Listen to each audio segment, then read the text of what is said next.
तेरे संग यारा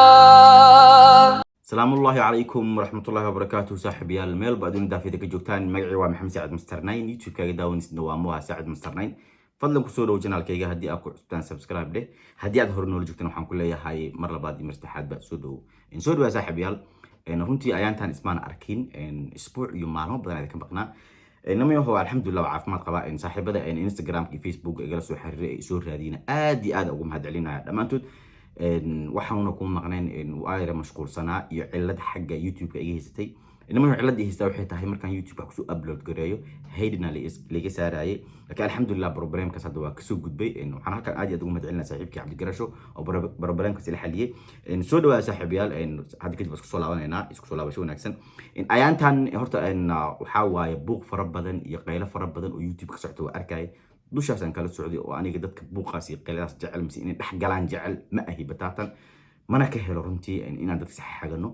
laakiin waxyaabo waxaa jira mararka qaar damiirkaaga iyo dadnimadaada aysan ku siinaynin in aad ka aamustid waxyaabo waxaa jiro dadnimada iyo sharafta iyo cirdiga bini'aadanka ah meel ooga dhacaya labada qof way isdagaalaan labada qof way isqaqabsadaan laakiin ma qurux badna in daaqiliga nolosha la isla tago runtii laba nin oo dhalinyaro ah waxaa jira YouTube isku haysta aad iyo aadna isku lafa taabtay waana Shiino Culey iyo CK runtii barnaamijyada dushan kala socday laakiin aniga weli muuqaalkooda soo ma qaadanin barnaamijkooda ana kama hadlin mana rabin inaan ka hadlo laakiin midani waxa igu kaliftay inaan ka hadlo sababtay tahay waa wax laga aamusi kara ma ahan laga yaabo YouTuberada kale inay ka aamuseen oo ay rabaan buuqan iyo qeyla inay views ka sameeyaan laakiin aniga qof views ka sameeyna ma ahi mana rabo in aan views ka sameeyo dhaqanka noocan oo kala laakiin waxyaabo waxaa jiro raganimada aan isku siinayna ka aamustid mise dadnimada bal ila dhageysta hadda CK wuxuu leeyahay kadib aan ka hadli doonaa insha Allah ila dhageysta bal haddii aan u imaado marka maadaama ninkan qaabka aniga aan dalkan ugu noolahay uu ka sheekeeyey iyo kombiyuutarka waxa igu jiro uu ka sheekeeyey aniga sidee ugu nooshahay dalka Jarmalka magaalada aad ka degan tahay maxaase kombiyuutarka kugu jira horta niyow shaqada YouTube-ka shaqo kala ku dhaa ceeb maaha shaxaad baa ceeb ah garaabad iibisa oo ka ganacsata oo dalaasha taasoo ceeb maaha horena waa u sheegay ciyaarta ayadoo joogta aniga iyo adiga ayaa waxaad ku laashay kubadda hooyaday iyo nasabadeeda iyo qabiil dhan haddaba iga hootan waxaa ka sheekaysay aniga sideen ugu noolahay dalka Austria kombiyuutarka dalka Austria maxaa ugu jira haddaba dalka Jarmalka sidee ugu nooshahay how about you waxaa mataal dhab ah oo reality ah ninkan dalka Jarmalka kombiyuutarka inay ugu jirto gabadha xalaasha oo ku qabo iyo carruurta xalaasha oo ku dhalay in uu kombiyuutarka dalka Jarmalka uu gelin waayay marriage certificate uu geliyay ilmahaas inuu ku dhalay saaxiibtinimo are you Steve are you David are you Jarmal maya ina culay baa tahay oo lugaha qaandada leh oo Soomaali ah maxaa kugu kalifay tan baa kugu kaliftay ilmahaaga inaad calaamad su'aal dul saarto oo aad tiraado saaxiibtinimo ku dhalay adigoo shilimaad fiirinaya 1200 adoo fiirinaya ayaad ilmahaaga calaamad su'aal dul saartay oo tiri saaxiibtinimo ku dhalay dawladda dalka Jarmalka maxaad marka u tiri aniga waxaan ku dhalay ilmahan boyfriend girlfriend saaxiibtinimo you are not David you are not Steve you are not Jarmal you are Somali ina culay oo cagahaas margacadaha ku taagan ha u tiri marka walaalow aniga ilmaha saaxiibtinimo ku dhalay dalka Jarmalka adiga bilaabe adkayso loo qandawariya bal fiirso karbash kulul weeye dhanaanso maadaama aad tiri xalay fiidiyoga ugu dambeeyay ayuu ahaa oo halka ayaan ku soo okay horta marka halkaas xaalku uu marayo wax la isku reebtay mise wax ay qof ay weyso u dhooran tahay ma laha hadalkaygu kulul yahay idin soo gaari doonaa labadiinaba ka xumaada mise ku farxa idinka idin taala runtii CK intuusan CK hadda hadlin runtii muuqaalkan aniga waa soo daawaday aad iyo aad ugu xumaaday muuqaalkan uu CK soo duubay muuqaalkan uu CK soo duubay waxaa ka horreeyay Shiino Culey muuqaalka uu soo duubay asagana uu CK ugu gafaayo qabiilkiisa gafitaanna ma ahan runta markii laga hadlo uu ku gubayo qabiilkiisa oo hooyiska soo jeedo uu rabay inuu marar badan uu shiino culeymaano uu ku taabsiyo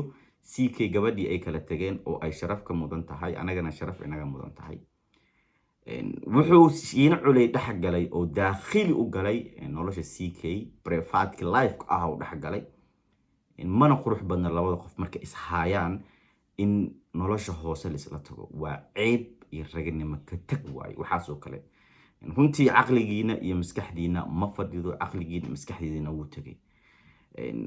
shiino culey soo doono CK u galgashay soo doono CK noloshiisa hoose u qofqofay anagana si fiican u daawaneynay boqolaal kun oo qof daawanaysay oo raali ka ahayd youtuberada qaar waxay sugan CK markuu soo jawaabo mise shiino culey markuu soo jawaabo ayakana ka sii raadinay views hal qof oo fadhiiso oo dhahayo ruuxan sharafi ma ahan sandadnimo xumo waaye sandamiir ma ahan war daakhiliga iyo cirdiga iyo sharaftiina ku ciyaarteen waa maxay dhaqankan hoose ka hadlaysaan shiino culey soo doono CK u galgashay CK yaa soo hara asagana shiino culey soo doono asagana u karbaashay si doono u galgashay heer isla gaaray maantay in CK shiino culey uu ku yiraahdo ilmahaaga iyo xaaskaaga computerka Germany waxa ay kugu jiraan in aad ku dhashay boyfriend iyo girlfriend shiino culey xaaskaaga iyo caruurtaada in uu CK sidaa dhaho waxa masuul ka ah adigan waxa maanta masuul ka ah dhibtaas iyo qaladkaas shiino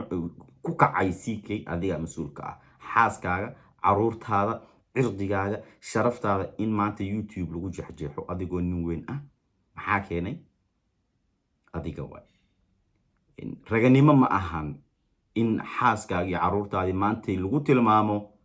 boyfriend iyo girlfriend ku dhashay inaad ku dhalin anna waa ogahay adna waa ogtahay CK waa ogahay dadka dhan waa ogyihiin laakiin maxaa keenay waxa Soomaalida ku maamada dhadiga kuleelka maxaa ka keenay CK adna waxa keenay kuleelka ka keenay CK in aad xaaskiisa gabadhii ay kala tageen aad ku dulmeeraysid shiino culey was ognahay oo aad rabtay baana inaad taabsiisid in aad CK daakhiligiisa noloshiisa hoos tagtay oo aad saas u soo qoftay oo aad tir guri ma kireysan kartid ii ma haysatid baawur leysin ma sameyn kartid waxa deema lagu leeyahay war maxaa idinka qaldan labadiina nimo waaweyn tihiin aqligiini iyo sharaftiini iyo dadnimadiini iyo karaamadiini xagee aaday war aqli idin celiye ma jira miya waxaanoo kale wax social media la soo fadhiista ee dad loogu sheekay noloshiin hadda sariirihiina noogu sheekaysan labadiinaba wax idin kaga qarsan noloshiina ma jiro noloshiina idil hadda waa akhrisanay noloshiina idil waa naqaana wax naga qarsan ma lahan maxaad idin dhiman waxa idin dhiman oo hadda aan la soo hor fadhiisan doontaan maxay tahay ma sheegi kartaa labadiina waxa isku reebatay ma lahan laba xayawaanatiin runta idin sheegaya aqligiina ma joogo warwaadila yaabanahay kaalib markii aad labadiina artaan soo caysaan ma khamri cabtaan macnaa waxba cabtaan san aqliyad ma ahan ina reerihiini iyo nasabidiina iyo isheeg daakhiliga noloshiina mid walba ka faaleeyo waa awoodan Austria Germany wada degantihiin Austria Germany wasla wada deganaa Europe asna qaana waxay isku jirtiin warkaale niyahow intaas wacdaan warkaale niyahow si raganimo la wada haashan soo fadhiistaan war heerkan maxaa na gaarsiiyay war saaxib maxaa ka qaldan war heer adigu maxaa ka qaldan war aan kala garbaxno intaas xiteen ma garan weysin mise waxa aqligiina yar idin siiyay in aad camera soo hor fadhiisataan oo 24 hours aad ka sheekaysan siriirihiina iyo daakhiligiina iyo noloshiina qaaska ahayd maxaa keenay shiino culey in aan maanta idil ku dulmeeraysato CK gabadhii uu furay in noloshiisa qaaska ah maxaa keenay CK adiga maxaa keenay shiino culey reerkiisii iyo gabadhiisii iyo noloshiisa in aad ku dulmeeraysato adigana maxaa keenay aqli xumada idinku jirta waa aqligiina ma kala go'o aqligiina ma xisaabtamin mararka qaar wallahi waxa isla ragani ma fiyuusi u soo jeedaan oo waxaani way isla ogyihiin marna waxaan isla ma ogaan karaan oo way nin xaaskiisi la haysto ninka kalena xaaskiisi la haysto dadnimadiisa iyo sharafkiisa iyo cirdigiisa hoosana lagu dhagan yahay waxa ay raali iskaga noqon karaan ma ahan al-umum kulay waxa u maleynaa in ay aqli badantiin ma ahan igama aqli ridin aniga saaxiib yaal muuqaalkii way idin soo gaari doonaa waa hubaa hadalkayga ha idin gubo mise idin gubin aniga wax qiimo ah ima lahan waayo meesha aad taagantiin markaa maanta arkay in ciyaal camal idin canaanto oo runta leela sheego madaxa leedin karbaasha ma ahane weji kale ma liidin runta marka idin sheego si kale isku ataaga si kale isku raasada laakiin xaasaskiina iyo cirdigiina iyo sharaftiina bilaa calayk isku xishooda dad waaweynaa tihiin damiirkiina iyo dadnimadiina xaggee ka baxday maxaa idinka qaldannimayahow bal hadda shiino culi ilaah baan kugu dhaariyay dad aqliga kuu dhiman mise damiirka kaloo kuu dhiman maxay tahay markii lagu dhaha xaaskaaga iyo carruurtaadii jarmalka waxay ugu jiraan kombiyuutarka in aad saaxiibtinimo ku dhashay